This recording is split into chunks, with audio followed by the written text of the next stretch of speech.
नमस्कार दोस्तों, कैसे हैं आप सभी के सभी। आई होप सभी हेल्दी हैं, कंसिस्टेंटली प्रिपेयर कर रहे हैं। तो यार एक बड़ी कॉमन क्वेरी है सभी स्टूडेंट्स के लिए, चाहे आप बिगिनर हैं या फिर आपको प्रिपेयर करते हुए थोड़ा समय हो चुका है।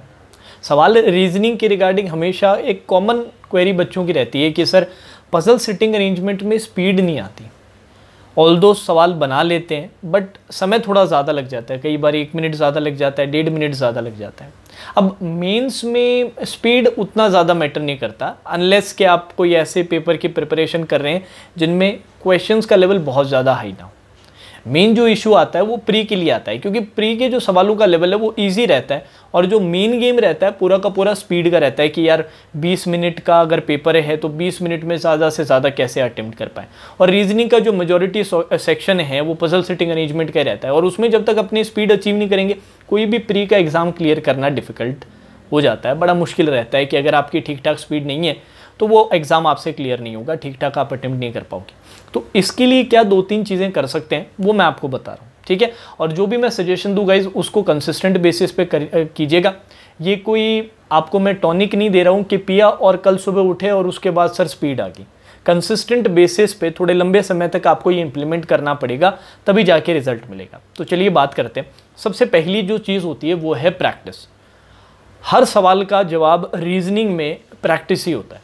कोई ऐसा शॉर्ट तरीका नहीं है, कोई शॉर्टकट नहीं है जिससे कि आप रिजल्ट अचीव कर लेंगे। प्रैक्टिस करना पड़ेगा, ज़्यादा अमाउंट में, ज़्यादा वॉल्यूम में आपको प्रैक्टिस करना पड़ेगा। जैसे लेट्स से कि आज का टाइम ऐसा है कि आप लोग 5 सेट्स निकाल रहे हो। Sir 5 puzzle sitting arrangement daily का मैं निकाल रहा हूँ, तो ये बहुत कम है। इस 5 के नंबर को आप 10 तक लेकर जाइए।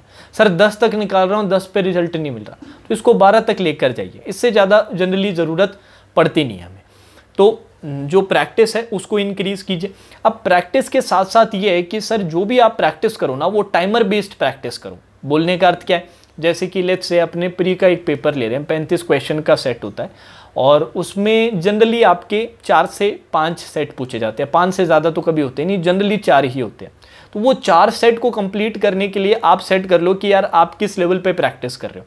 जैसे लेट्स से कि यार आप क्लर्क प्री लेवल की प्रैक्टिस कर रहे हो जिसमें वेरिएबल भी नहीं रहते, तो उनको आप कितना टाइम दोगे?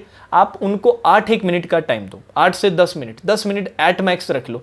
अब यही अगर आप पीओ प्री लेवल पे प्रैक्टिस करना चाहते हो तो इसको आप क्या दो, 4 सेट का आप अगर एक बना रहे हो, एक सिटिंग दे रहे हो 4 सेट की, तो उसके अंदर आप रखिए 12 से 13 मिनट का टाइम लीजिए, ठीक है जी। अब ये नहीं कि स्टार्टिंग में ही आप ये अचीव कर लोगे। मान लेते हैं कि आप पीओ प्री पे प्रैक्टिस कर रहे हो, 4 सेट का सर आपने साथ में सॉल्व करना, टाइमर ऑन किया, तो वो आपका 12-13 मिनट में ना बन के 15-16 मिनट में बन रहा है, लेट्स से 17-18 मिनट में। तो 17-18 का आपको एक बेस टाइम पता चल गया।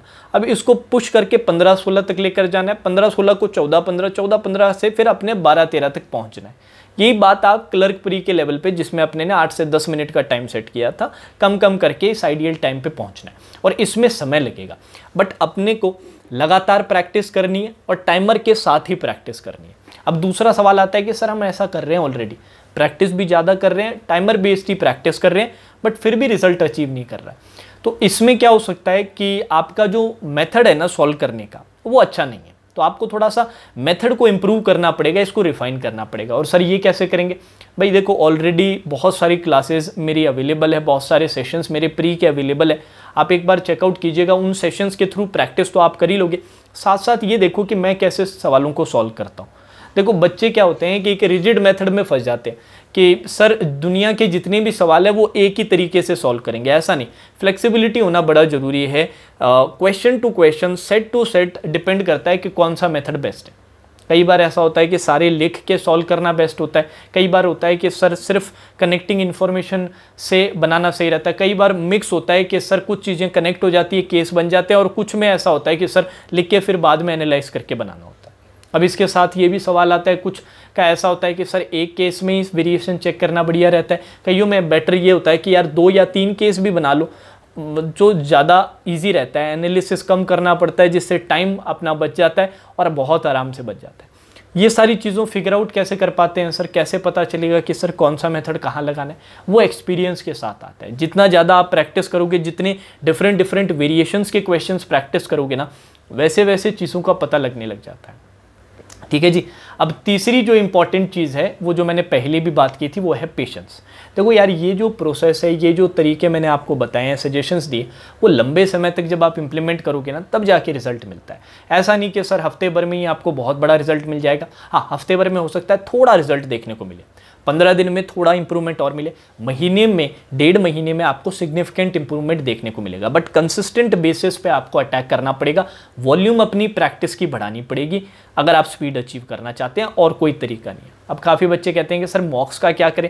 देखो यार, मॉक्स प्री का तो ऐसा है, जैसे अभी आरआरबी का नोटिफिकेशन आया हुआ है, आरआरबी के लिए ज़्यादा बच्चे तैयार कर रहे हैं, आरआरबी पीओ या आरआरबी क्लर्क के लिए, तो उनके जो मॉक्स है वो हैवी नहीं होते, क्योंकि 2 ही सब्जेक्ट है अपने पास। तो या तो आप चाहें तो डेली का या फिर 2 दिन में एक सेक्शनल या फुल मॉक निकाल सकते हैं, उससे अपनी प्रैक्टिस हो जाती है। अब ऐसा है कि सर मॉक के मार्क्स से बड़ी डिमोटिवेट हो जाते हैं, अभी तक सर वो लेवल ही नहीं आया, तो अभी तक उसको होल्ड पे रखो। अभी अपनी सेल्फ प्रैक्टिस और क्लासेस के थ्रू प्रैक्टिस पे ज़्यादा फोकस करो, उनके थ्रू ऐसा करो कि कॉन्फिडेंस बिल्ड कर लो, एक सर्टेन लेवल की स्पीड बिल्ड कर लो, उसके बाद फिर मॉक्स दो। फिर मॉक्स देने में भी मजा आएगा।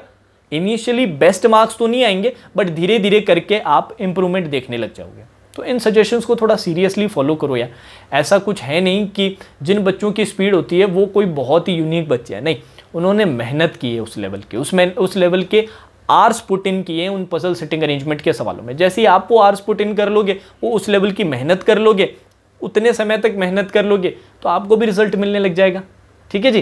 तो थोड़ा खुद पे विश्वास रखो, थोड़ा पेशेंस रखो, और सजेशंस को कंसिस्टेंट बेसिस पे करोगे ना तो ज़रूर रिजल्ट मिलेगा। ठीक है जी। अब जाने से पहले एक छोटा सा सजेशन मेरी तरफ से, जितने भी ऐसे स्टूडेंट्स हैं जो पेड कंटेंट अफोर्ड नहीं कर पाते और फ्री कंटेंट के थ्रू या फिर जो सभी के लिए अवेलेबल है जिसमें कोई पेमेंट नहीं करना पड़ता, उसके थ्रू तैयारी कर रहे हैं, तो मैं आपको ऑलिव बोर्ड का हाईली सजेस्ट करूँगा, जो उनकी फ्री बुक्स का जो सेक्शन है। लिंक मैंने नीचे एक डिस्क्रिप्शन में दिया है, वहाँ पे एक पर्टिकुलर ई बुक के लिए आपको लिंक मिलेगा। जैसे ही आप वहाँ जाएंगे वो ई बुक तो खुल ही जाएगी, बाकी इसके अलावा उनके ई बुक का सेक्शन का भी आप ब्राउज कर पाओगे, बिल्कुल फ्री ऑफ कॉस्ट। बहुत सारा कंटेंट उन्होंने प्रोवाइड किया है, डिफरेंट सब्जेक्ट्स, डिफरेंट लेवल्स के लिए और डिफरेंट टॉपिक्स के लिए भी। तो एक बार विजिट ज़रूर कीजिएगा, आई एम श्योर कि डिसअपॉइंट नहीं होंगे। आपके लायक या आपको जिसकी ज़रूरत है उसके काम की कोई ना कोई आपको टॉपिक या ई बुक जरूर मिलेगी वहाँ पे। ठीक है, तो चलिए गाइस, आज के सेशन में इतना ही। Now that's all for today session. Take care.